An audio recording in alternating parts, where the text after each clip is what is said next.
Hello everyone.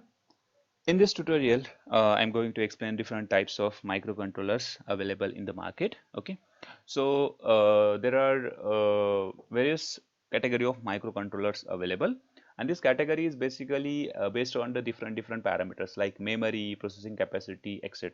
Okay, so in general, we are having 8-bit, 16-bit, and 32-bit or 64-bit microcontrollers available. Okay, now what is meant by 8-bit microcontroller? Suppose you want to perform addition of 2 bytes. Okay, 1 byte it means 8-bit data. Okay, and if we use 8-bit microcontroller, then in one go you can process that 8-bit data. Okay, so in one go we can process 2 bytes of data. For example, you want to perform addition of these 8 bits. Okay, so I am taking one random number, and suppose this is these two are 8 bits, and you want to perform addition of these two 8-bit data. Okay, so in one instruction or in one go, if you are having 8-bit microcontroller, your 8-bit data will be processed. Okay, now take another example. Suppose you are having 16-bit data. You are having 16-bit data. Okay, so to process this 16-bit data using 8-bit data, first you have to process this 8-bit data, because our microcontroller is 8-bit. It cannot process 16-bit data. Then after this you have to store this carry and all these things, and then again you have to process upper 8-bit data.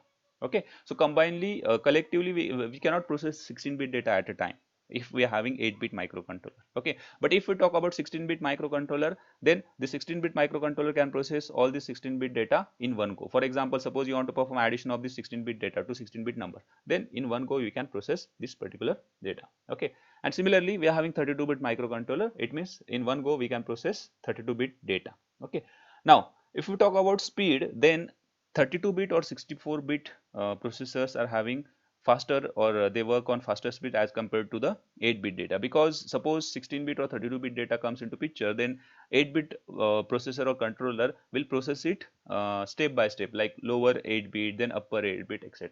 Okay, so these are the different we can say category of microcontrollers.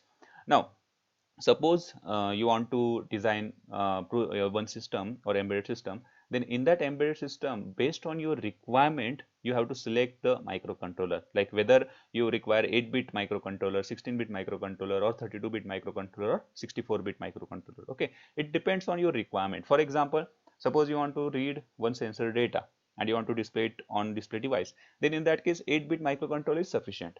But suppose you want to read one image. Okay, image is basically stored in the matrix format.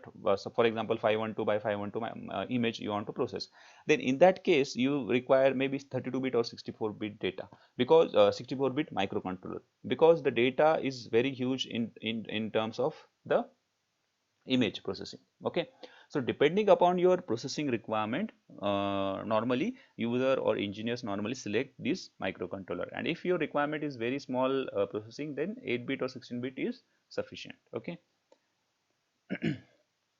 now this concept of interfacing I have already explained in the previous slide. Okay, thank you. Now in the next tutorial we'll start with the Arduino, basics of Arduino. Okay, thank you.